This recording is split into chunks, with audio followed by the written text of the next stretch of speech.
Bismillahirrahmanirrahim. Alhamdulillah nahmaduhu wa nasta'inuhu wa nastaghfiruh wa na'udzu billahi min syururi anfusina wa sayyiati a'malina. May yahdihillahu fala mudilla lahu wa may yudlil fala hadiya lahu. Asyhadu an la ilaha illallah wahdahu la syarika lahu wa asyhadu anna Muhammadan abduhu wa rasuluhu sallallahu alaihi wa ala alihi wa sahbihi wa sallama tasliman katsira, amma ba'd. Ikhwati fillah, azanallahu wa iyyakum. Alhamdulillah, kita memanjatkan rasa syukur kita kepada Allah tabaraka wa taala di kesempatan sore yang baik ini. Atas taufik dari Allah azza wa jalla, kita dapat bertemu di tempat ini. Semoga tempat ini tempat yang dimuliakan oleh Allah subhanahu wa taala. Semoga orang yang memakmurkan tempat ini dan orang-orang yang menghadiri tempat ini diberikan taufik oleh Allah subhanahu wa ta'ala untuk menempuh siratal mustaqim. Dan di kesempatan sore kali ini kita akan melanjutkan acara Semarak Ramadan 1400 berapa? 44 Hijriyah. Di sesi yang terakhir, sesi yang keempat, insyaallah taala kita akan sedikit menyampaikan tentang keadaan para salaf rahimahullah taala ketika mereka berada di bulan Ramadan. Ikhwati fillah, azanallahu wa iyyakum. Bulan Ramadan adalah bulan yang dimuliakan oleh Allah subhanahu wa ta'ala. Bagaimana tidak, bulan ini menjadi bulan mulia, karena bulan ini memiliki berbagai keutamaan, memiliki berbagai fadail, memiliki berbagai khususiyat. Dan di antara al-fadail, keutamaan, keistimewaan dimiliki oleh bulan Ramadan, bahwasanya bulan ini adalah bulan di mana seorang melaksanakan saum, dan mulut orang yang berpuasa, mulut orang yang saum jauh lebih wangi, jauh lebih baik daripada bau minyak kasturi. Rasulullah sallallahu alaihi wasallam bersabda, la khalufu famis saimi atyabu indallahi min rihil misk. Bau mulut orang yang berpuasa itu jauh lebih baik, jauh lebih wangi dibandingkan bau minyak misik atau minyak kasturi. Antum tahu minyak kasturi itu adalah minyak yang mahal. Satu botol kecil itu harganya bisa sampai 1 juta. Ya, itu minyak misik. Apa itu minyak misik? Minyak misik adalah minyak yang diambil dari cairan yang terkumpul di bagian lutut binatang rusa. Rusa itu mereka pada waktu tertentu nanti lututnya diikat dengan tali, sehingga nanti kemudian terkumpullah cairan di lututnya, kemudian nanti cairan tersebut jatuh. Nah, cairan inilah diambil menjadi minyaknya apa? Menjadi minyak misik. Nah, sebotol kecil ini bisa berharga 500 sampai 1 juta. Kecil ini, Pak, bukan yang harga 20.000 itu yang kita jual 5.000, 10.000. Harganya bisa sampai 1 juta. Nah, bau mulut orang berpuasa itu jauh lebih baik dibandingkan minyak kasturi. Tentu sebagian para ulama memahami secara tekstual, secara zahirnya, dan sebagian memahami secara maknawinya. Fa'ala kulli hal, maka mulut orang berpuasa jauh lebih baik dibandingkan minyak kasturi. Dan ini ada pada bulan Ramadan di antaranya. Dan di antara keutamaan bulan Ramadan bahwasanya Allah Subhanahu wa taala mengikat para syaitan. Yaitu fadu fihi syayatin, yang mana syaitan diikat di bulan Ramadan. Tuftahu fihi abwabul jannati wa tughlaqu fihi abwabu jahannam. Dan mana bulan Ramadan pintu-pintu surga dibukakan oleh Allah Subhanahu wa taala seluruhnya, dan pintu-pintu neraka seluruhnya ditutup oleh Allah Subhanahu wa taala. Dan ini baru beberapa kemuliaan dari bulan Ramadan. Belum kemuliaan-kemuliaan lainnya, semisal bahwasanya Allah Subhanahu wa taala menjadikan para malaikat memintakan ampunan bagi orang-orang yang mereka berpuasa. sampai nanti mereka berbuka, maka para malaikat tersebut mendoakan orang-orang yang berpuasa, mereka memintakan ampunan kepada Allah Subhanahu wa taala bagi mereka yang berpuasa sampai nanti mereka berbuka. Sampai nanti mereka berbuka. Belum juga dengan keutamaan ada bulan, ada malam Al-Qadar, Lailatul Qadri. Yang mana malam ini ternyata ibadah yang kita kerjakan di malam Al-Qadar ini jauh lebih baik daripada beribadah sebanyak 1000 bulan. 1000 bulan itu berapa tahun? Kurang lebih 80 tahunan, Pak. Ibadah-ibadah yang kita kerjakan, semisal membaca Al-Quran, ya, semisal qiyam, salat, dan ibadah-ibadah yang lain kita kerjakan di malam tersebut, ini jauh lebih baik daripada ibadah 1000 bulan. Dan itu ada pada bulan Ramadan. Itu ada pada bulan Ramadan. Dan belum keutamaan yang lain bahwasanya Allah Subhanahu wa taala sebutkan dalam beberapa hadis, ya, di setiap harinya Allah Subhanahu wa taala membebaskan seseorang dari neraka pada hari-hari di bulan Ramadan. Allah tabaraka wa taala membebaskan beberapa budaknya dari nerakaannya di hari-hari dari bulan Ramadan. Dan keutamaan-keutamaan yang lainnya yang semuanya kalau kita fahami, kita renungkan akan menyadarkan bahwasanya bulan ini adalah bulan terbaik di sisi Allah Subhanahu wa taala dan di sisi para makhluk Allah Subhanahu wa taala. Oleh karena itu kita akan melihat bagaimana orang-orang terdahulu ketika mereka melihat dan masuk kepada bulan Ramadan. Ketika mereka berhadapan dengan bulan Ramadan, maka kita akan temukan mereka adalah contoh yang terbaik dalam amalannya. Qudwah hasanah, uswah, suri teladan bagi orang-orang seterusnya, bagi orang-orang setelahnya bagaimana cara mereka menghadapi hari-hari di bulan Ramadan. Maka ikhwati fillah azanallahu wa iyyakum, pengetahuan kita tentang cara menghadapi bulan Ramadan ini sebuah pengetahuan yang sangat penting. Terlebih kenyataan dan fakta yang kita lihat di masyarakat kita bahwasanya ketika datang bulan Ramadan ada sebagian orang yang merasa datang bulan Ramadan tersebut sebagai suatu beban yang membebani diri mereka. Mereka merasa berat dengan datangnya bulan Ramadan. Dan bahkan kita juga melihat sebagian kaum muslimin mengisi hari-hari bulan Ramadan tersebut dengan amalan-amalan yang mungkin tidak akan memberikan manfaat satu apapun kepada mereka. Kalaupun memberikan manfaat, biasanya cuma manfaat duniawi saja. Dan mereka melupakan bahwasanya ada manfaat ukhrawi yang harus jauh lebih kita kejar ketika kita berada di bulan Ramadan. Nah, bagaimana cara menghadapi bulan Ramadan tersebut? Jawabannya salah satunya lihatlah bagaimana orang-orang terdahulu menghadapi bulan tersebut. Kita akan mendapatkan bahwasanya mereka adalah contoh yang terbaik. Mereka adalah permisalan yang terbaik bagaimana cara menghadapi bulan Ramadan. Sehingga ikhwati fillah azanallahu wa iyyakum, kita akan mendapati dalam berbagai macam sisi kita akan melihat mereka memberikan contoh dan teladan dalam menghadapi bulan Ramadan.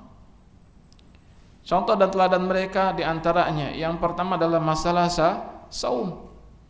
Dalam masalah saum, ya, kita akan melihat bahwasanya mereka, dan ini dimulai dari Nabi Muhammad sallallahu alaihi wasallam, para sahabat radhiyallahu taala anhum, para tabi'in, tabi'ut tabi'in, mereka adalah permisalan yang terbaik dalam melaksanakan saum di bulan Ramadan. Dan kita yakin bahwasanya latar belakang mereka melakukan saum yang terbaik di bulan Ramadan tersebut adalah hadis Rasulullah sallallahu alaihi wasallam. Lihatlah bagaimana Rasul memotivasi para sahabatnya dengan melaksanakan saum. Dalam sebuah hadis yang diriwayatkan oleh Al-Imam Al-Bukhari dan juga Al-Imam Muslim. Tetapi hadis ini termasuk hadis qudsi. Ya, hadis ini termasuk hadis qudsi. Apa itu hadis qudsi? Firman Allah. Apa beda dengan Al-Quran? Selain Al-Quran. Terus apa bedanya selain Al-Quran kalau gitu? Kalau hadis qudsi firman Allah, Al-Quran firman Allah, kemudian apa bedanya? Oh, ini hadiah. Oh, semuanya ini satu-satu. Baik. Baik. Siapa yang coba bisa menyebutkan apa perbedaan antara Al-Quran Al-Karim dengan hadis qudsi? Tapi mohon jawabannya jangan dibilang hadis qudsi adalah selain Al-Quran. Tentu, karena bukan termasuk Al-Quran, maka hadis qudsi. Tapi maksud apa bedanya? Baik, monggo silakan.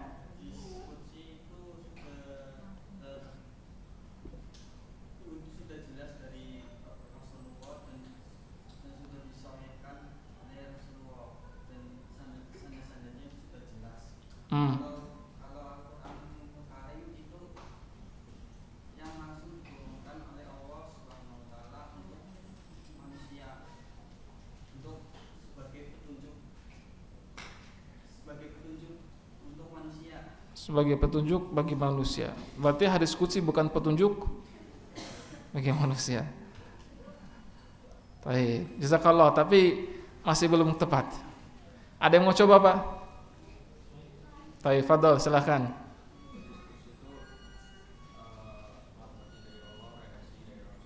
Hadis qudsi lafaz dari Allah, redaksi dari Rasul. Al-Quran lafaz dan redaksi dari Allah. Taib, sahih, barakallahu fikum. Nanti silakan diambil ya. Silakan diambil sahih hadiahnya. Jawab benar. Hadis qudsi adalah hadis yang lafaz dari, tadi bilang lafaz dari siapa? Enggak, tadi hadis qudsi lafaz dari Allah, redaksi dari Rasulullah. Beda lafaz sama redaksi apa?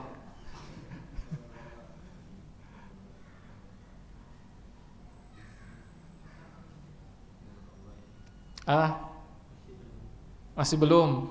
Ya, masih belum juga. Ada yang mau coba lagi, Pak? Apa mau saya simpen ini?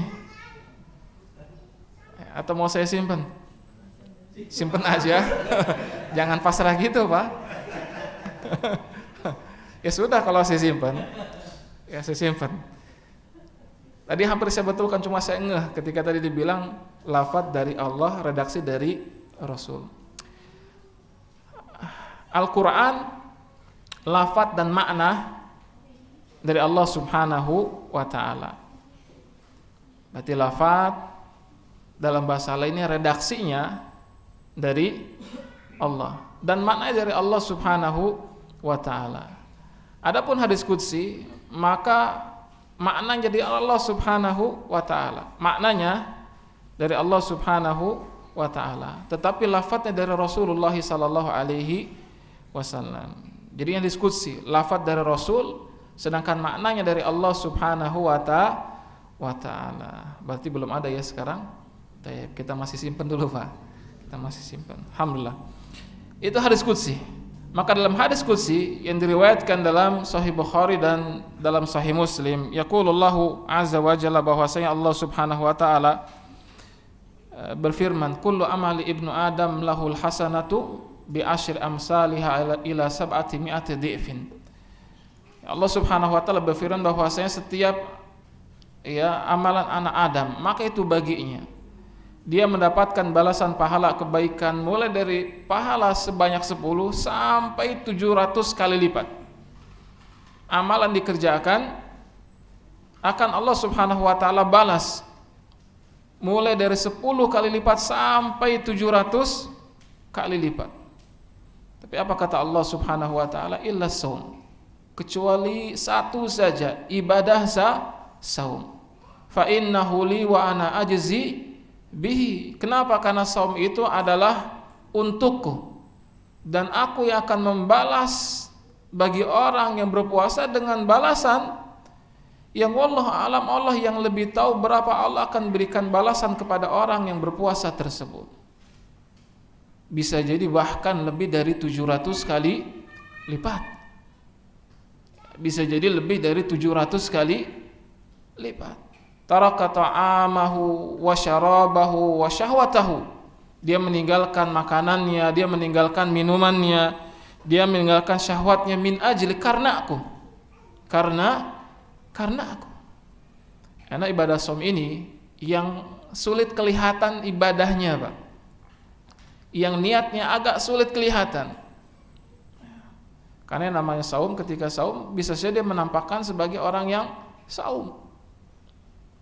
Kenapa fulan antum kok lemes ya Ustaz, lagi puasa? Kan karena sebagian orang seperti itu. Karena dia puasa, dia menampakkan dirinya sedang lemas, jalannya misalkan keseret lemas. Kenapa fulan antum saum? Iya, saum, saya sedang saum ini. Tapi Allah Subhanahu wa taala yang tahu sejauh mana di saumnya, karena Allah Subhanahu wa taala. Dan inilah saumnya para sahabat radhiyallahu taala anhu. Dan inilah saumnya para salaf rahimahullahu taala, yang mereka melakukan saum karena Allah Subhanahu wa taala. Yang saum mereka berdasarkan sabda Rasulullah sallallahu alaihi wasallam, man shoma Ramadan imanan wa ihtisaban ghufira lahu ma taqaddama min zambi. Siapa saja yang saum karena iman dan karena mengharapkan pahala dari Allah Subhanahu wa taala, maka diampuni dosa-dosanya yang telah lalu, sebagaimana diriwayatkan oleh Imam Al-Bukhari dan juga Imam Muslim. Maka ikhwati fillah azanallahu wa iyyakum, dari sini kita bisa memahami bahwasanya orang-orang yang kalau modal puasa yang seperti para salaf rahimahullahu taala, seperti orang-orang terdahulu yang saumnya karena Allah Subhanahu wa taala, maka niscaya mereka akan mendapatkan pahala yang sangat besar. Mereka akan mendapatkan pahala yang sangat besar. Karena yang mesti kita fahami bahwasanya saum itu bukan cuma sekedar menahan lapar dan haus saja. Banyak di antara kita yang saum karena menahan lapar. Rasanya cuma kerasa lapar saja, cuma kerasa haus saja. Maka orang-orang yang mereka bisa melaksanakan saum sebagaimana disebutkan dalam hadis tadi, karena Allah Subhanahu wa taala, karena mengharapkan pahala dari Allah Subhanahu wa taala, karena mengharapkan keimanan kepada Allah Subhanahu wa taala, disertai dengan amalan-amalan yang bisa mengurangi nilai pahalanya, maka dia akan mendapatkan pahala yang besar di sisi Allah Subhanahu wa taala. Rasulullah sallallahu alaihi wasallam bersabda, "Man lam yada' qaula zur wal amala bihi." Siapa saja yang bisa meninggalkan perkataan dusta dan beramal dengan perkataan dusta tersebut, falaisa lillahi. Siapa saja tidak bisa meninggalkan siapa saja tidak bisa meninggalkan perkataan dusta dan beramal dengan perkataan dusta tersebut, falaisa lillahi hajatun fi an yada'a ta'amahu wa syarabahu. Siapa yang tidak bisa meninggalkan perkataan dusta ketika dia sedang berpuasa, siapa yang beramal dengan perkataan dusta yang dia ucapkan, maka Allah Subhanahu wa taala tidak butuh dengan makanan dia. Allah Subhanahu wa taala tidak butuh dengan minumannya. Maka seluruh hadis yang kita sampaikan tadi, inilah cara puasanya orang-orang terdahulu. Puasanya karena Allah Subhanahu wa taala. Puasanya karena keimanan kepada Allah, karena mengharapkan pahala dari Allah Subhanahu wa taala, disertai dengan perbuatan-perbuatan yang mereka tinggalkan berupa perbuatan-perbuatan keburukan. Inilah puasanya para salaf. Kemudian di antara contoh dari para salaf ketika mereka menghadapi bulan Ramadan, bahwasanya orang-orang terdahulu adalah orang-orang yang mereka mendekat dengan Al-Qur'anul Karim. Mereka adalah orang-orang yang mendekat dengan Al-Qur'an Al-Karim. Disebutkan bahwasanya Al-Imam Al-Bukhari.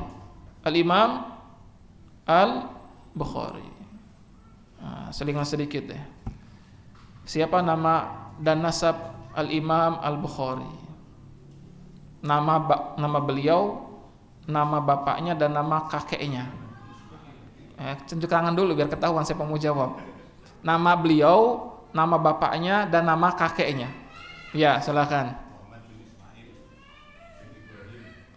Muhammad bin Ismail bin Ibrahim. Taib. Keluar satu ini Pak hadiahnya. Keluar satu. Nanti silakan ambil kalau sudah selesai kajian ini. Muhammad bin Ismail bin Ibrahim. Bin siapa lagi? Bin Bardizbah. Dalam riwayat lain bin Barzibah. Ya. Bin Bardizbah. Bin siapa lagi? Ibn Affan bin Al-Mughirah bin Bardizbah. Sahih. Al-Bukhari Al-Ju'fi. Itu kata imam, itu nama dan nasab imam dari Imam Bukhari. Muhammad bin Ismail bin Ibrahim bin Al-Mughirah bin Bardizbah. Imam Al-Bukhari biasanya kalau datang bulan Ramadan, apa yang beliau lakukan? Beliau mengumpulkan para sahabat untuk melakukan salat tarawih. Tarawih. Dan dalam satu rakaatnya beliau biasanya baca ayat, beliau membaca kurang lebih sampai sekitar 20 ayat. Terus menerus seperti itu sampai mereka hatam satu Al-Quran. Satu rakaat 20-an ayat, satu rakaat 20-an ayat. Ya kalau ayatnya pendek-pendek, coba kalau pasnya ayatnya panjang, nggak kebayang Pak. Apalagi nanti kalau misalkan ketemu sampai ayat yang paling panjang, apa itu? Ayat apa yang kira-kira paling panjang lah kalau kita lihat di mushaf? Al-Baqarah ayat berapa? Atau ayat tentang apa? Ayat tentang piutang. Itu kan lumayan. Satu ayat saja sudah sepanjang itu, Pak. Dan beliau rata-rata satu rakaat membaca 20 ayat. Di sini satu rakaat berapa di sini? Kayaknya sampai 20 enggak? Bisa jadi nyampe kadang ya. Kalau pendek-pendek bisa jadi kurang, bisa jadi lebih. Tapi kita masih jauh sebenarnya, Pak. Kita masih jauh. Itu pun kita enggak pernah hatam, betul tidak? Siapa di masjid yang kita ada yang sampai satu hari satu juz misalkan, sehingga selesai Ramadan satu kali hatam? Jarang, Pak. Jarang di masjid-masjid yang kita ngaji di sana. Tapi itu contoh salaf. Satu rakaat 20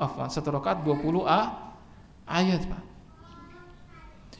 Al-Imam Al-Bukhari bahkan beliau juga contoh yang terbaik dalam menghatamkan Al-Quran. Disebutkan dalam riwayat bahwa Al-Imam Al-Bukhari beliau ketika sahur menghatamkan paling tidak 1/3 sampai setengah Al-Quran. Dalam satu kali sahur beliau menghatamkan 1/3 sampai setengah Al-Quran, Pak. 1/3 berarti berapa juz? 10 juz dalam satu kali duduk, Pak. Subhanallah. 10 juz di waktu sahur. Kita 10 juz acan-acan, Pak ya. Boro-boro 10 juz. Ya. Saya tamat Ustadz 1 juz WhatsApp. Ya, silakan. Subhanallah, beda kita, Pak. Beda. Bahkan kadang-kadang beliau sampai setengah Al-Quran. Al-Quran. Dan beliau biasanya khatam Al-Quran itu sampai ketika mau berbuka. Ketika mau berbuka, baru beliau bisa khatam. Jadi 1/3 sampai setengahnya di waktu sahur, selebihnya nanti sampai mau berbuka beliau khatamkan sisanya. Beliau selesaikan sisanya sehingga di waktu sore hari ketika berbuka beliau sudah satu kali khatam. Maka paling tidak beliau satu bulan Ramadan itu bisa khatam 29 sampai 30 kali, hitung-hitungan kasarnya. Ini kan juga seperti itu, Pak, keadaan para salaf seperti itu. Seperti itu. Nah, makanya kalau kita mau menisbatkan diri kita kepada orang-orang terdahulu, maka ini bukan cuma sekedar penisbatan saja, Pak. Karena orang ketika mengatakan saya menisbatkan diri saya kepada orang-orang terdahulu, maka konsekuensinya harusnya banyak.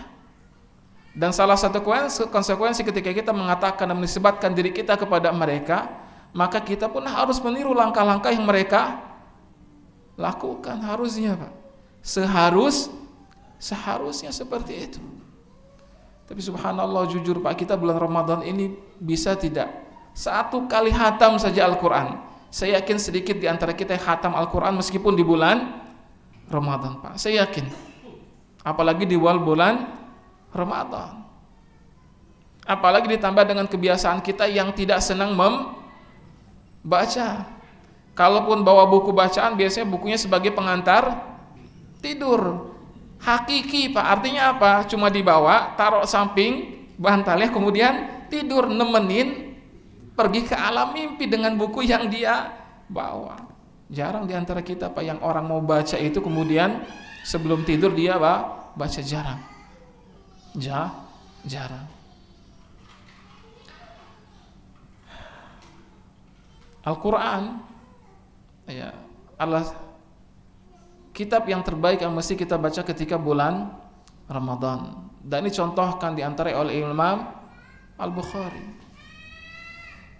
Dan contoh juga yang terbaik berkaitan dengan Al-Quran adalah Al-Imam Syafi'i. Diriwayatkan bahwasanya Al-Imam Syafi'i dalam satu hari 24 jam di bulan Ramadan beliau khatam sebanyak dua kali. Khatam Al-Quran sebanyak dua kali. Di pagi hari dan di malam harinya. Antum jangan bilang Ustadz itu kan orang-orang terdahulu. Nggak usah pakai alasan lah Pak. Nggak usah pakai alasan apapun lah pokoknya. Pokoknya kita harus mau dan ngaku dan malu bahwa kita tidak bisa seperti mereka. Jangan antum kasih beribu alasan. Ustadz itu kan Imam Syafi'i. Ustadz itu kan zaman dahulu yang kehidupan bukan seperti zaman sekarang. Zaman sekarang kan serba susah. Pajak semakin naik, semakin banyak. Ya, kehidupan semakin berat, biaya bulan semakin naik, para suami pusing mikirin memberikan uang maisha untuk anak dan istrinya. Jangan antum berikan alasan seperti itu. Ngaku bahwa kita jauh dari para salaf. Jauh Pak. Jauh. Maka paling tidak, ya saya yakinlah kita akan sulit mencapai para ulama, ya tingkatan para ulama tersebut. Tapi paling tidak kita mencontoh mereka bahwasanya baca Al-Quran kita di bulan Ramadan ini harus jauh lebih baik dibandingkan bulan Ramadan. Maka kalau di luar bulan Ramadan mungkin kita khatam 2 bulan sekali, 3 bulan sekali, maka paling tidak Ramadan ini 1 kali khatam. Itu paling tidak 1 kali khatam. Syukur-syukur kita bisa menghafalkan Al-Quran, menambah Al-Quran kita yang tadinya juz 30 sekarang naik sampai juz 29. Masih bisa nambah lagi sampai juz 28. Juz 30 sudah hafal belum? Belum. Juz 30 berapa surat sih? Juz 30 berapa surat Pak? Berapa? 37 Ustaz. 37, taib. 37 sama 1 juta Pak. Gedean mana? 37 surat dengan 1 juta surat, gedean mana Pak? 1 juta. Berarti 37 sedikit apa banyak? Berarti harusnya nanti Ramadan hafal 30 juz. 30 juz. Hafal juz 30. Karena cuma 37 dibandingkan 1 juta masih sedikit. 1 juta surat kebanyakan Pak. 37 sedikit tidak? Sedikit. Berarti harusnya sudah nanti hafal Pak. Hafal. Juz 29 lebih sedikit lagi Pak. Juz 30 37 surat. Juz 29 berapa surat Ustaz? Cuma 11 Pak. Cuma 11. Banyakan mana 37 sama 11? Banyakan 37, berarti harusnya 29 juga hafal. Kenapa? Karena cuma 11 surat. Betul tidak Pak? Ustaz logikanya salah Ustaz. Kan tetap aja halamannya beda. Juz 11 surat tapi kan suratnya panjang-panjang, tapi kan hitungan 11 suratnya lebih sedikit. Maksud saya kita ketika berpikir suatu yang sulit dimudahkan saja, Pak. Karena kita itu tergantung pemikiran kita. Ketika kita merasa sulit, maka Allah akan jadikan sulit, Pak. Ketika kita merasa mudah, bisa jadi Allah akan mudahkan, Allah memberikan taufik kepada kita semuanya, dimudahkan untuk menghafalkan.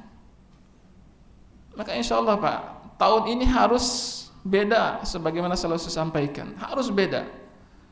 Al-Qur'annya kalau tidak mampu hatam 2 kali, 3 kali, paling tidak 1 kali. Yang belum hafal juz 30, maka paling tidak hafalkan juz 30. Yang sudah hafal masuk juz 29. Kenapa? Ini keadaan para salaf, Pak, yang mereka mendekatkan diri kepada Al-Qur'an. Bahkan kita membaca banyak kisah para ulama yang ketika mereka datang bulan Ramadan, seluruh majelis mereka ditutup. Enggak ada majelis itu. Enggak ada pengajian, tidak ada majelis ta'lim, semuanya mereka tutup. Ngapain? Baca Al-Qur'an. Baca Al-Qur'an. Ya, tentu kalau zaman sekarang sulit, Pak. Karena kita banyak acara, nanti kalau ustadznya semuanya fokus pada baca Quran, jemaahnya kasihan. Ya. Jamaahnya kasihan. Tapi ala kulli hal, Pak. Itu maksud saya gambaran keadaan bagaimana para ulama zaman terdahulu, subhanallah. Menunjukkan bagaimana dekatnya mereka dengan Al-Qur'an. Dekatnya mereka dengan Al-Qur'an. Ini kita umat Al-Qur'an tapi jauh dari Al-Qur'anul Karim. Banyak di antara kita yang buka Al-Qur'an biasanya cuma bisa jadi setahun sekali.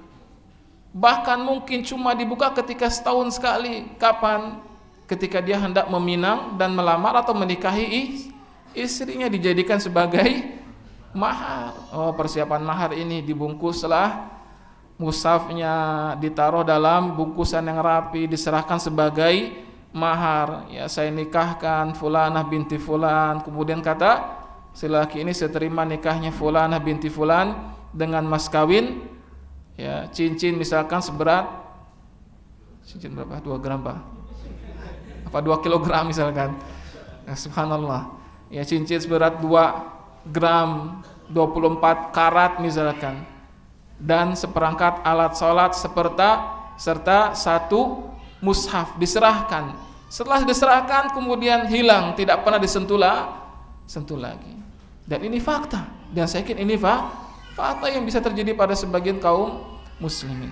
Fa'ala kulli hal ini yang dicontohkan dari para salaf radhiyallahu taala anhum rahimallahu taala ketika mereka mendatangi dan berhadapan dengan bulan Ramadan. Mereka dekat dengan Al-Qur'anul Karim. Mereka dekat dengan Al-Qur'an Al-Karim. Kemudian contoh yang berikutnya dari para sahabat rahimallahu taala yaitu bahwasanya mereka adalah orang-orang yang rajin melaksanakan qiyamul lail. Yang mereka rajin melaksanakan salat tarawih, yang mereka rajin melaksanakan salat tahajud, dan bahkan salat mereka di bulan Ramadan ini semakin lebih dahsyat dibandingkan luar bulan Ramadan. Dan mengapa tidak? Tidak? Karena mereka sadar bahwasanya qiyamul lail yang mereka kerjakan, tahajud yang mereka kerjakan, salat malam yang mereka kerjakan, inilah kebiasaannya para orang-orang saleh, Pak. Ini kebiasaannya orang-orang saleh. Maka salah satu tolak ukur sederhana kalau kita mau ingin mengukur kita ini termasuk orang yang saleh atau bukan orang saleh, lihat salat malam kita, Pak. Lihat salat malam kita. Ini jujur-jujuran, Pak. Kita ini termasuk orang yang rajin salat malam apa tidak? Berat, Ustaz. Ya, berat. Saya yakin banyak di antara kita yang berat melakukan sholat malam. Jujur, Pak, ya. Berat sholat malam. Yang ringan itu biasanya bel handphonenya, alarm handphone itu ringan, nyala terus, jam 3 nyala, ringan. Tapi yang punya handphonenya nggak bangun. Sadar-sadar ketika ternyata sudah masuk waktu subuh, loh kok handphonenya nggak kebunyi ya? Bukan nggak punya, nggak dengar dengan bunyi alarmnya. Karena saking nyakit terbuai dengan mimpi. Mimpi ketemu fulanah dalam mimpinya, mimpi dapat durian runtuh, ketimpa durian misalkan Pak, ketimpa rizki misalkan dalam mimpinya, asik dengan mimpinya, sampai tidak melakukan salat malam. Padahal salat malam ini ciri-ciri orang saleh. Dan inilah amalan para salaf Pak. Inilah amalan orang-orang terdahulu. Inilah amalan para nabi, termasuk Nabi Muhammad sallallahu alaihi wasallam. Inilah amalan para sahabat radhiyallahu taala anhum, amalan para tabi'in, amalan para tabi'ut tabi'in, amalan para ulama kita. Tetapi kita ternyata masih belum mencontoh mereka. Sekedar membuka mata kita untuk melihat jam berapa saja kadang-kadang masih berat. Ini kayaknya kalau kita mau masuk waktu sepertiga malam terakhir ini buka mata berat sekali Pak. Itu digelendoti sama setan, itu pasti itu. Digelendoti sama setan. Setan membuat kita berat untuk membuka mata kita. Kenapa? Karena mereka tidak ingin kita menjadi orang-orang yang saleh. Mereka paham bahwasanya salat malam ciri orang saleh, kebiasaan Nabi, kebiasaan para sahabat. Dan kebiasaan ini semakin menguat di bulan Ramadan. Maka ikhwati fillah azanallahu wa iyyakum, seharusnya nanti bulan Ramadan ini menjadi momen bagi kita untuk mulai membiasakan kita melakukan qiyamul lail. Mau qiyamul lail, mau qiyam Ramadan, mau salat tahajud, mau salat tarawih, silakan sebut dengan nama apapun. Kebiasaan ini nanti pada akhirnya harus terus-menerus terbawa oleh kita semuanya meskipun Ramadan telah lewat. Tapi kadang-kadang sayang beribu sayang, biasanya ketika malam takbiran sudah mulai Pak, yang tadinya biasa qiyam Ramadan, yang tadinya biasa qiyamul lail, yang tadinya biasa tahajud, ketika keluar dari bulan Ramadan malam takbirannya tidak diisi dengan sholat tersebut. Betul apa betul? Benar. Kebetulan apa kebenaran? Kebenaran ya, berarti benar, bukan betul Pak. Berarti benar Pak. Itu kan kita. Padahal ini kebiasaan orang-orang saleh. Dan inilah amalan orang yang menang Pak sebenarnya. Maka kalau ada slogan ya, semoga kita, atau ada doa semoga kita menjadi orang-orang yang menang. Ciri orang-orang menang di bulan Ramadan apa? Lihat salah satunya, masihkah dia bisa menjaga salat malamnya ketika di luar bulan Ramadan Pak? Kalau iya, maka wallahu a'lam, semoga ini tanda kemenangan yang Allah berikan kepada orang tersebut. Kalau ternyata kita tinggalkan di malam takbiran, maka jangan-jangan kita termasuk orang-orang yang kalah. Jangan-jangan cuma selama Ramadan kita ditipu sama setan. Fulan, antum puasanya bagus. Fulan, antum qiyamul lailnya subhanallah rajin misalkan. Tapi Allah, setan bilang subhanallah enggak Pak ya? Ya, fulan, antum dibuat tertipu dengan perkataan setan. Karena sebagian orang, dan bisa jadi kita, bangga dengan amalan-amalan saleh yang kita kerjakan di bulan Ramadan. Kita melihat orang-orang di jalanan, mungkin mereka tidak melakukan salat tarawih, kita bisa rutin sebulan penuh di bulan tersebut. Timbullah rasa ujub dalam diri kita semuanya. Oh, ini orang-orang pada nggak salat tarawih, saya dong rajin salat tarawih. Maka itu pintu dari syaitan untuk mengalahkan diri kita. Dan terbukti ketika malam takbiran kita meninggalkan qiyamul lail. Kita meninggalkan qiyamul lail. Maka ikhwati fillah azanallahu wa iyyakum, lihatlah bagaimana para salafus saleh yang mereka mengisi Ramadan mereka dengan melakukan salat malam, tarawih, qiyamul Ramadan, qiyamul lail, tahajud dan semisalnya. Disebutkan bahwasanya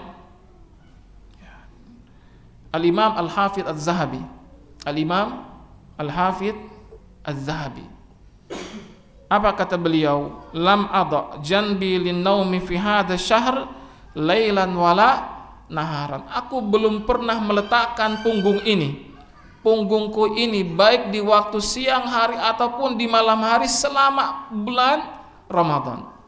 Artinya apa? Sedikit tidur. Artinya apa? Artinya beliau banyak beribadah kepada Allah Subhanahu wa ta'ala. Dan salah satu bentuk ibadah yang beliau lakukan adalah melakukan sholat malam.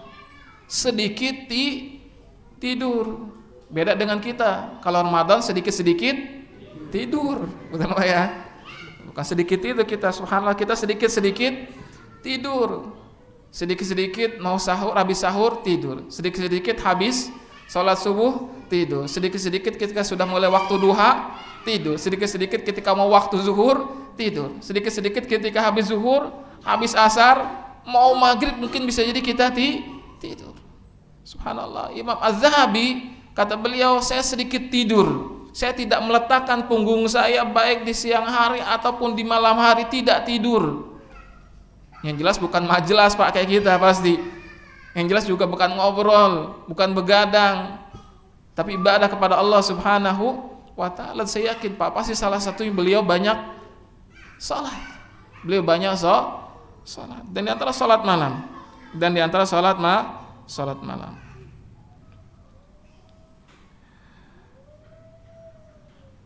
Disebutkan oleh As-Sa'ib ibn Yazid, qala, beliau mengatakan, amara Umar bin Khattab radhiyallahu ta'ala an.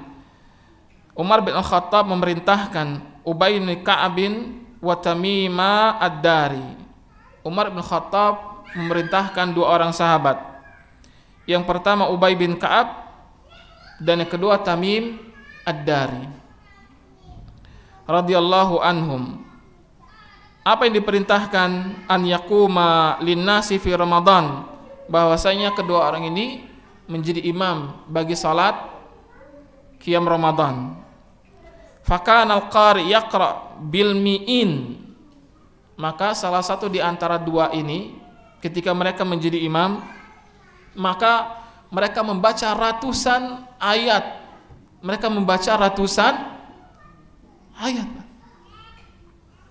Dan ini juga belum pernah saya temui Pak di sini.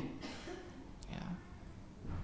Kita belum pernah menemukan satu kali sholat itu sampai ratusan ayat yang dibaca. Mungkin ada di beberapa tempat, tetapi bukan kebiasaan yang wajar. Mungkin cuma di beberapa titik dan beberapa tempat saja, semisal pondok, yang memang area-area tersebut untuk mendidik santrinya. Tetapi di masyarakat umum belum pernah kita melihat Pak. Ya, walaupun di luar sana ada. Ada salah seorang syekh bernama Syekh Usama, beliau dari Mesir. Beliau ini harian yang memang terkenal kalau sholatnya lama Pak. Lama. Bahkan saking lamanya, satu rakaat itu kalau kita mau pergi ke kamar mandi, menunaikan hajat, mandi, kemudian nanti balik lagi, ternyata rakaatnya belum selesai Pak. Antum kalau ke kamar mandi butuh berapa lama? Tergantung ya. Taib. Kadang-kadang misalkan buang air Pak, satu kali buang air berapa menit? 15 menit. Subhanallah ini. Ya, taruhlah ya 15 menit lah. Tambah mandi berapa lama Pak? Misalkan 10 menit. Taruhlah pakai baju segala macam, lepas baju segala macam setengah jam. Balik lagi, rakaatnya belum selesai Pak. Itu sholat biasa Pak. Jadi katanya disebutkan orang-orang yang biasanya nggak paham dengan kebiasaan syekh, ketika datang mereka pikir sebentar, ternyata sholatnya lama, akhirnya pada kabur dari sholat tersebut. Ya, fa'alakulah itu di luar bulan Ramadan. Tapi kalau bulan Ramadan maka lebih dahsyat lagi. Bahkan beliau sholat itu dari malam Isya sampai menjelang sahur. Gempor itu kaki Pak, gemeter-gemeteran itu pasti. Ya, subhanallah gemetar pasti Pak, saya yakin. Itu bisa nanti contoh biar kakinya sampai bengkak itu sebagaimana bengkaknya kaki Rasulullah sallallahu alaihi wasallam. Ini terjadi zaman Umar ketika beliau memerintahkan Ubay bin Ka'ab dan Tamim ad-Dari. Beliau membaca, ya kedua imam ini membaca sampai ratusan ayat. Hatta kunna na'tamidu 'alal asah min tulil qiyam, Sampai-sampai karena lamanya sholat tersebut, kami itu berdiri dan bersandar di atas atau dengan menggunakan tongkat, karena saking lamanya, Pak. Saking lamanya. Wa ma kunna nansarufu illa fi furu'il fajri, dan kami belum selesai dari sholat tersebut sampai nanti dekat mau masuk waktu subuh. Sampai dekat mau masuk waktu subuh. Wah, ini kayaknya perlu kapan-kapan ini, Pak. Kita harus merasakan. Subhanallah. Ya tentu kalau imam sama makmumnya siapa ya? Tapi kayaknya saya yakin susah, Pak, seperti ini. Susah. Wong kita kalau tarawehan saja sudah jam 9, jamaah sudah gelisah. Selesai 2 rakaat lihat jam. Selesai 2 rakaat lihat jam. Kayak ini imam lama sekali. Baru sampai jam 9, belum sampai menjelang subuh. Subhanallah. Ini contoh orang-orang terdahulu. Kemudian juga disebutkan oleh Malik bin Abdullah bin Abi Bakar qala, beliau berkata, sami'tu abi yaqul, aku mendengar bapakku berkata, kunna nansarafu fi Ramadan minal qiyam. Kami ini selesai melakukan qiyam Ramadan, fayastajil khadam bit ta'am makhafatal fajr. Maka para pembantu mereka itu terburu-buru menghidangkan makanan untuk sahur karena khawatir masuk waktu subuh. Berarti ini tanda apa, Pak? Mereka terburu-buru makan sahur karena khawatir masuk waktu subuh, habis melaksanakan qiyamul lail. Berarti tanda apa? Panjangnya sholat mereka. Dari Isya sampai menjelang waktu subuh berakhir. Itu, Pak, dan itu fakta. Fakta. Tapi fakta terjadi zaman dahulu, dan itu salaf. Itulah salaf. Taib, ini berkaitan dengan qiyam Ramadan. Kemudian juga di antara contoh para salaf, kegiatan para salaf dan amalan para salaf di bulan Ramadan, bahwasanya mereka termasuk orang-orang yang dermawan di bulan Ramadan. Tentu kedermawanan mereka bukan hanya di bulan Ramadan saja, tetapi juga di luar bulan Ramadan. Tetapi semakin bagus dan semakin kuat dan semakin tinggi kedermawan mereka ketika masuk bulan Ramadan. Dan bagaimana tidak meningkat kedermawanan mereka? Karena Rasulullah sallallahu alaihi wasallam telah menyebutkan dalam hadis Rasulullah, karena Rasulullah sallallahu alaihi wasallam ajwadan nasa bil khair. Rasulullah orang yang paling dermawan kepada yang lainnya. Orang yang paling dermawan, Pak. Wa kana ajwada ma yakunu fi syahri Ramadan. Dan kedermawanan Rasul semakin bertambah ketika masuk bulan Ramadan.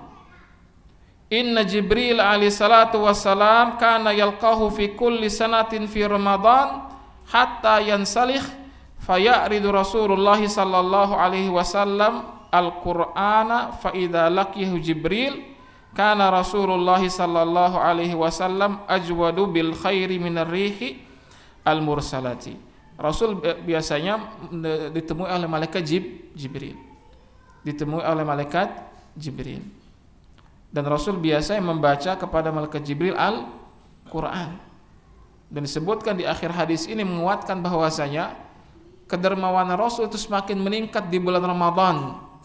Ajwadu minar rihi al-mursalati, lebih dermawan daripada seperti angin yang berhembus. Yang namanya angin hembus itu ringan, Pak. Ringan ada, tapi dia jalan dan bisa kita rasakan. Dan kedermawanan Rasul lebih hebat daripada angin yang berhembus. Nah, kata para ulama menunjukkan bahwasanya Rasulullah memiliki tingkat kedermawanan yang paling tinggi. Dan ini terjadi di bulan Ramadan. Dan di antara contoh kedermawanan para salaf rahimahullah ta'ala, bahwasanya mereka termasuk orang-orang yang gemar memberikan makan kepada orang yang lainnya. Gemar memberikan makanan kepada orang yang lainnya.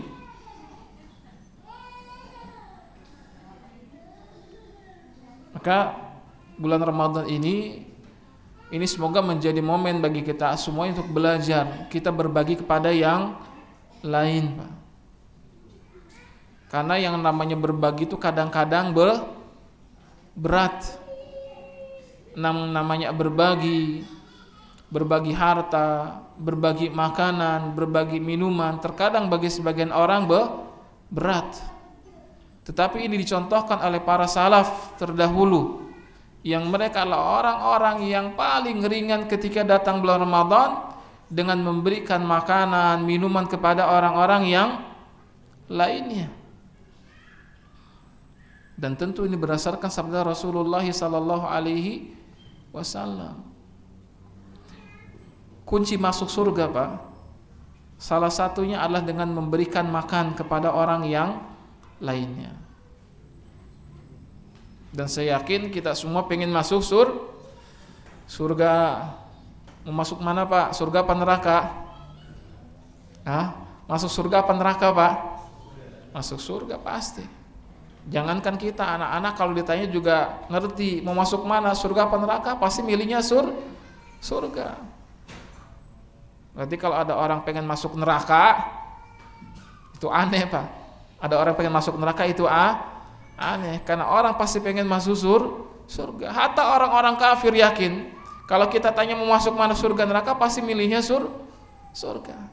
Dan tahukah kita bahwasanya ternyata salah satu amalan yang bisa memasukkan seorang ke dalam surganya Allah adalah memberikan makan.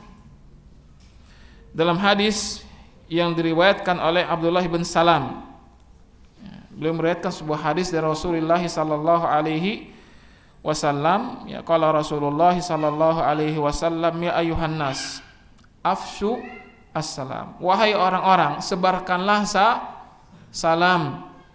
Sebarkanlah salam. Salam kepada siapa? Kepada semua orang, Pak. Kepada semua orang. Cuman memang di zaman sekarang ini agak susah kalau kita mau menerapkan hal ini, Pak, betul tidak? Kita salamin orang lain, dipikir orang ini orang sok PDKT. Tapi ini sebenarnya perintah dari Rasul, Pak. Ini perintah dari Rasul. Afsus salam, sebarkan salam. Ustadz, berarti kalau saya ketemu akhwat boleh dong saya ucapin salam? Ya enggak, paling lagi. Ya, itu beda lagi kata para ulama.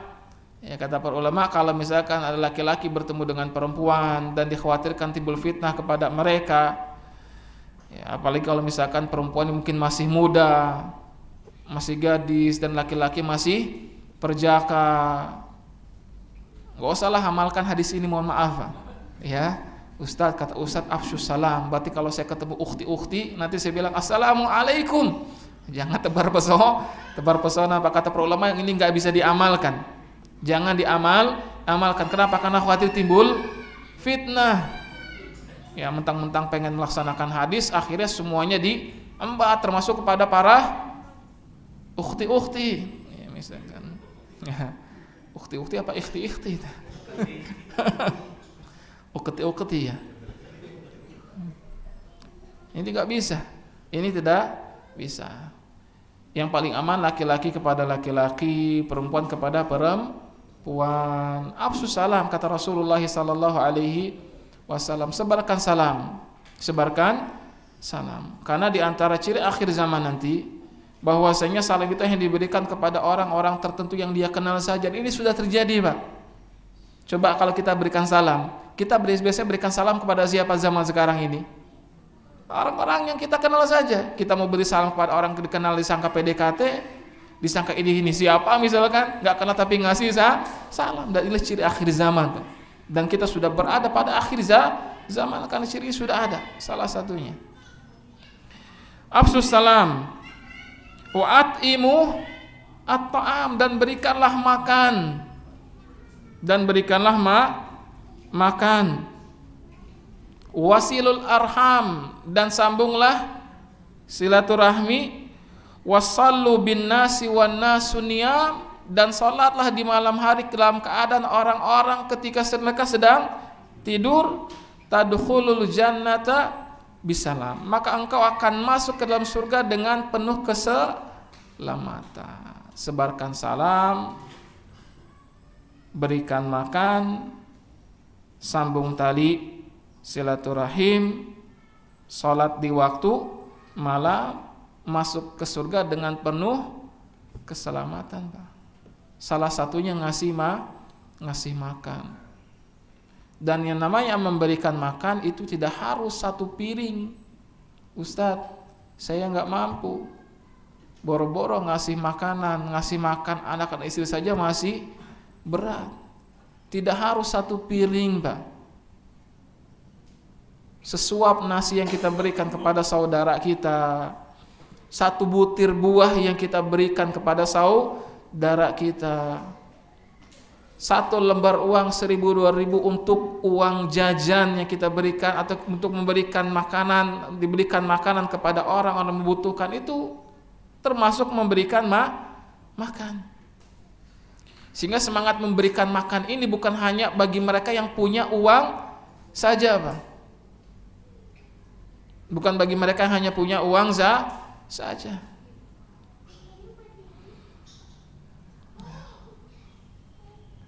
Ini kebiasaan para salaf. Dan di antara kebiasaan yang dilakukan ini dicontohkan oleh orang-orang dari Bani Adi.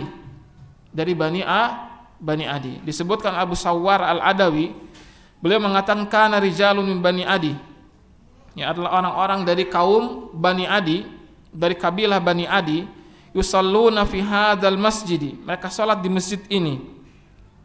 Ma aftara ahadun minhum ala ta'amin qat wahdahu. Mereka kalau berbuka itu tidak pernah berbuka sendirian. Mereka kalau berbuka tidak pernah berbuka sendirian. Artinya apa? Berbuka dengan orang lain, entah dengan keluarganya misalkan. Yang jelas mereka tidak pernah berbuka sendirian. In wajada man ya'kulu ma'ahu akal. Kalau mereka ada orang lain yang bisa diajak makan di rumah mereka, maka mereka makan bareng dengan orang tersebut. Maka mereka berbuka dengan orang tersebut. Wa illa akhraja ta'amahu ilal masjidi fa akalahu ma'an nasi wa akalan nasu ma'ahu. Tapi kalau tidak ada orang diajak makan bareng di rumahnya, maka mereka bawa makanan mereka ke masjid, kemudian mereka makan di masjid tersebut bersama orang banyak. Itu kebiasaan Bani Adi, Pak. Kebiasaan Bani Adi. Maka ikhwati fillah azanallahu wa iyyakum, yang perlu kita pahami adalah kebiasaannya para salaf. Dan ini ada termasuk ibadah. Dan ini termasuk ibadah. Dengan memberikan makan ini, kata para ulama, maka akan timbul rasa kasih sayang. Dan ini akan menjadi sebab seorang masuk ke dalam surganya Allah Subhanahu wa ta'ala. Dan berkaitan dengan bulan Ramadan, maka termasuk bagian dari memberikan makanan juga memberikan makanan berbuka bagi orang-orang yang berpuasa, Pak. Memberikan makanan bagi orang-orang yang berbuka puasa. Rasulullah sallallahu alaihi wasallam dalam hadis yang diriwayatkan oleh Imam Ahmad dan juga oleh Imam An-Nasa'i, Rasul bersabda, man fattara sa'iman, siapa saja memberikan makanan bagi orang yang berpuasa, berbuka puasa, kana lahu misla ajrihi ghaira annahu la yanqusu min ajri misaimi syai'un, maka baginya pahala puasa semisal orang yang berpuasa tersebut tanpa mengurangi pahala orang yang sedang berpuasa tersebut. Tanpa mengurangi pahala dari orang yang sedang berpuasa tersebut. Maka kita masih makan kepada orang yang berbuka puasa, kita dapat pahala ngasih makan, dapat pahala puasa orang yang sedang berpuasa tersebut. Maka ini seharusnya menjadi kabar gembira bagi kita untuk banyak memberikan bantuan makanan berbuka.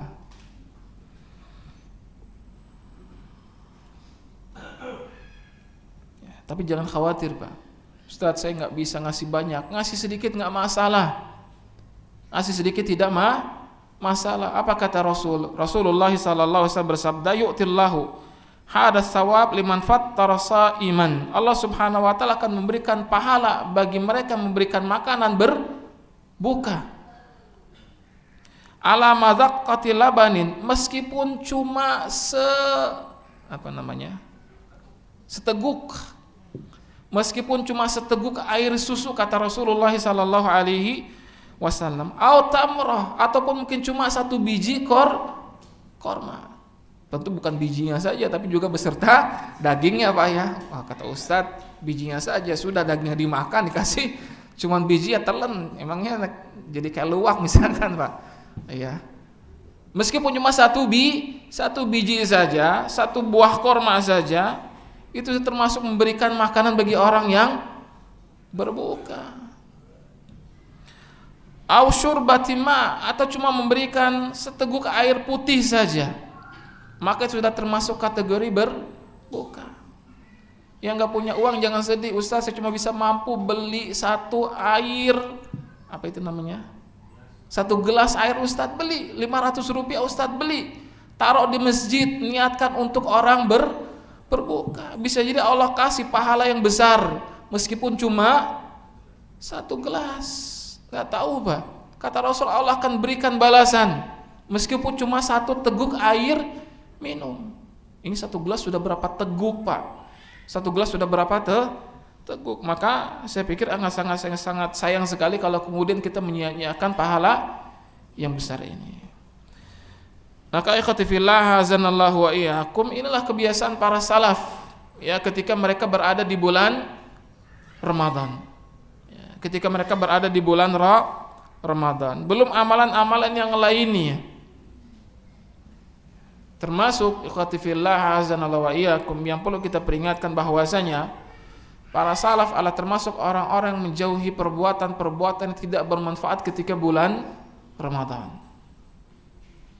Mereka termasuk orang-orang yang menjauhi perbuatan-perbuatan yang tidak bermanfaat ketika bulan Ramadan.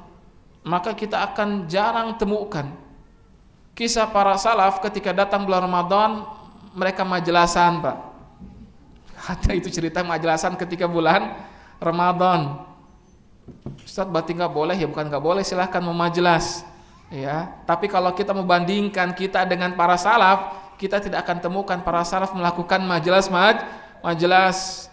entah majelas qahwa, entah majelas syahi, entah majelas duren misalkan, entah majelas angkringan, pokoknya apalah judul tidak akan kita temukan.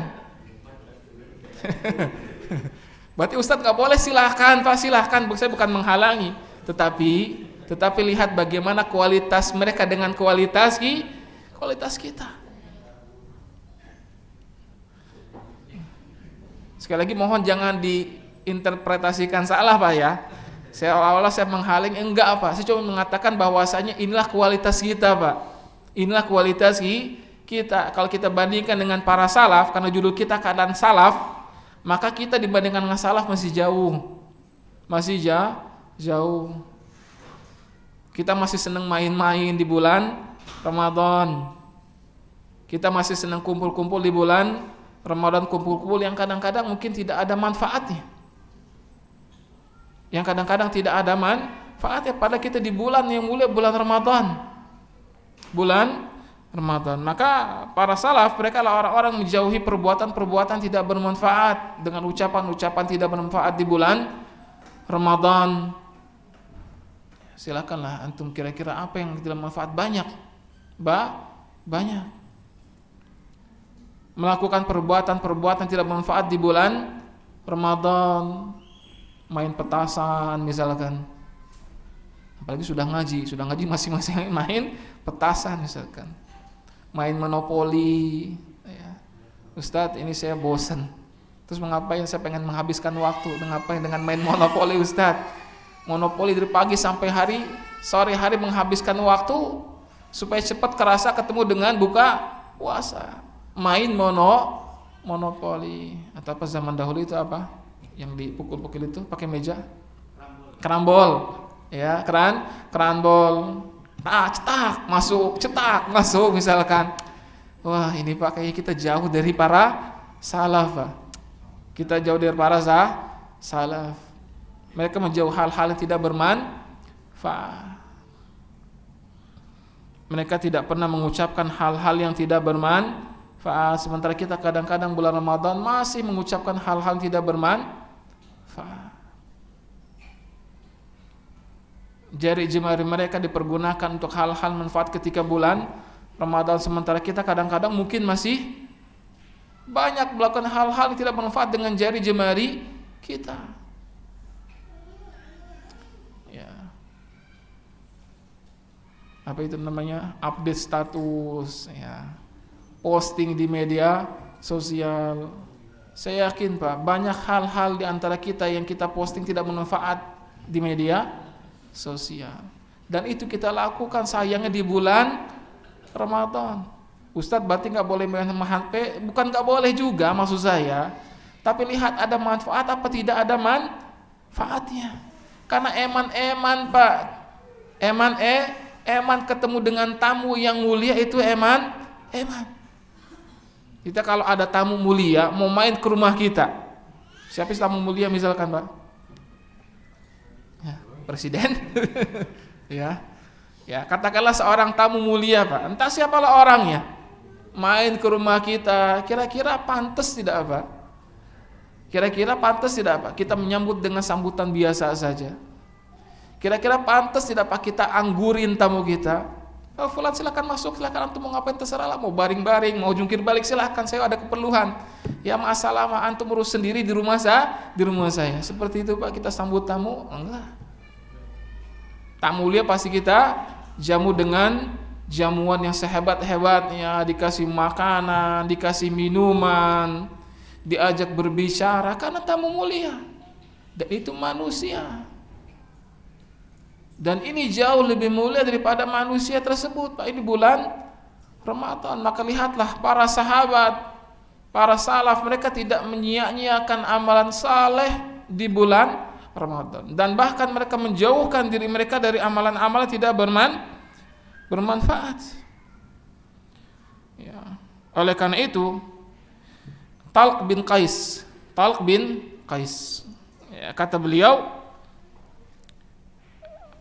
qala Abu Dzar, berkata Abu Dzar radhiyallahu taala an, idza sumta fatahfad mastata'ata. Kalau engkau sedang berpuasa, maka jagalah dirimu semampumu. Jagalah dirimu semampumu. Jaga dari apa maksudnya? Jaga dari amalan-amalan tidak bermanfaat, dari ucapan-ucapan tidak bermanfaat, dari perbuatan-perbuatan yang tidak bermanfaat.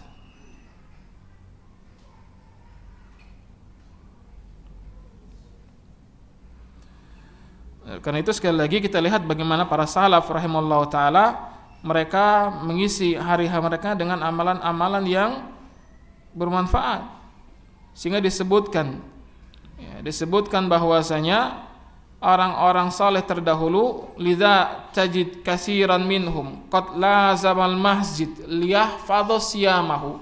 Kita akan mendapati orang-orang salaf terdahulu itu biasanya mereka kerjaannya cuma di masjid kalau datang bulan puasa.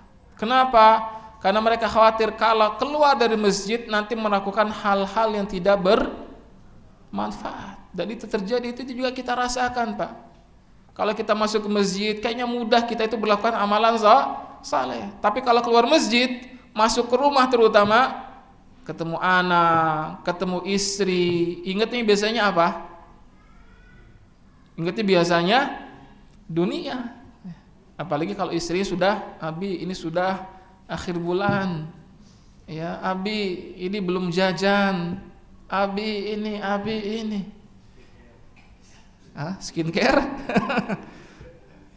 Abi ini Umi juga perlu perawatan kulit, kan biar Umi tampil cantik depan Abi, ditagih biasanya Pak, ditagih, maka kita akan berpaling ke dunia. Ya, para salaf biasa takut dengan hal seperti ini Pak. Mereka takut saum mereka terganggu, maka kerjaan mereka cuma di masjid, tentu beramal soleh. Ustadz, berarti saya nanti di masjid saja? Ya enggak juga Pak, zaman sekarang pasti Beda karena kehidupan mereka berbeda dengan kehidupan kita. Tapi maksud saya, maka ya inti yang sudah disampaikan oleh ya talak ini bahwasanya seorang ketika di bulan Ramadan jagalah amalan salehnya di bulan tersebut. Bahkan kalau perlu di masjid untuk melakukan amal saleh lakukan. Tapi saya rasa demikian yang bisa disampaikan pada kesempatan kali ini. Ya, cukup dan mohon maaf tidak bisa ya, lebih dari mau sampai jam berapa sih sebenarnya Pak? Bebas ya. Bebas tapi cukup lah ya. Saya rasa cukup lah. Saya rasa cukup. Semoga yang singkat ini bisa memberikan manfaat untuk kita semuanya. Dan sebelum saya tutup ini masih ada hadiah ya. Coba yang bisa menjawab, sebutkan 4 keadaan salaf ketika mereka bertemu dengan bulan Ramadan. Ada yang bisa menyebutkan Pak? Ya, siapa itu? Dari Ummahat? Taib, apa saja? Naam.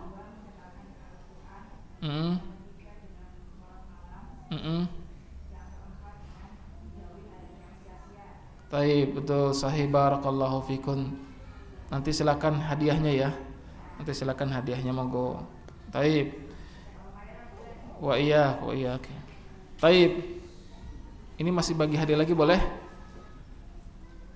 Boleh enggak Pak Ustaz? Boleh. Habiskan saja. Taib. Enggak apa-apa Pak Ismail. Boleh ya? Enggak, taib. Ada yang bisa tidak menyebutkan satu hadis yang berkaitan dengan keutamaan saum. Boleh yang tadi saya bacakan, boleh yang lainnya. Keutamaan saum secara umum atau keutamaan saum di bulan Ramadan atau keutamaan bulan Ramadan silahkan. Tapi hadis bahasa Arab boleh tentang keutamaan saum atau keutamaan saum secara umum atau keutamaan saum di bulan Ramadan atau keutamaan bulan Ramadan yang tadi saya sebutkan di sini atau di luar silakan. Ada yang hafal tidak Pak? Naam.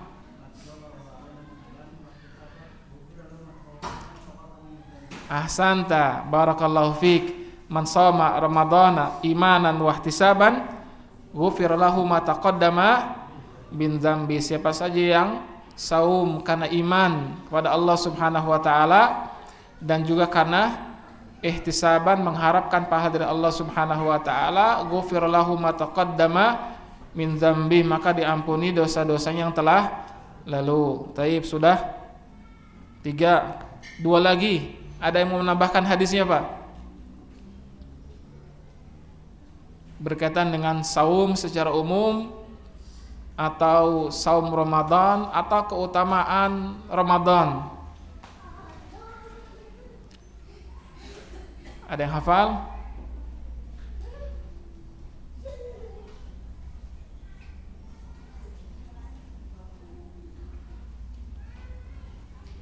Tidak ada. Taib. Kalau tidak ada, sebutkan 3.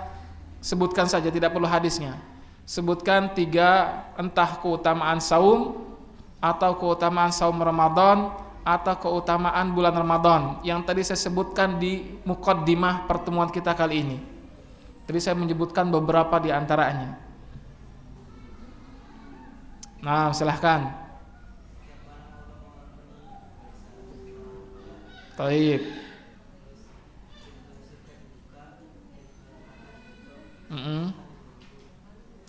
Pintu surga dibuka, pintu neraka ditutup, dan selatan dibelenggu.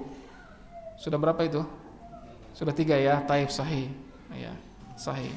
Pintu surga dibuka, pintu neraka ditutup, setan dibelenggu, Allah mengampuni ya, memaafkan dan bahkan membebaskan dari neraka beberapa hambanya pada setiap hari di bulan Ramadan. Kemudian keutamaan yang lain itu berupa para malaikat memintakan ampunan kepada Allah Subhanahu wa taala bagi orang-orang yang berpuasa sampai mereka berbuka. Dan juga di antara itu tadi sudah kita sebutkan, yaitu bau puasa orang-orang, bau mulut orang berpuasa lebih wangi daripada minyak kasturi. Terakhir pertanyaannya,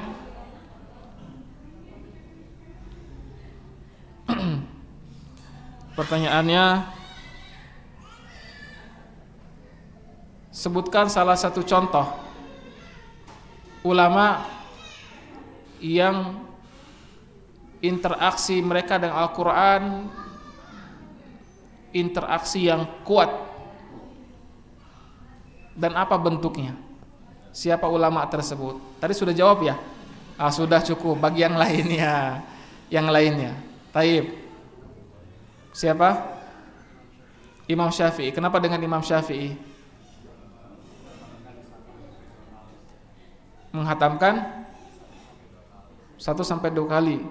1 atau 2 kali? 2 kali. 2 kali khatam dalam 1 kali, dalam 1 hari. Taib, barakallahu fiik, sahih. Itu Imam Bukhari, Pak. Imam Syafi'i. Dalam 1 hari, 1 malam beliau khatam 2 kali. Ini menunjukkan bagaimana kuatnya para sahabat berinteraksi dengan Al-Quran. Taib, semoga yang disampaikan pada kesempatan kali ini meskipun singkat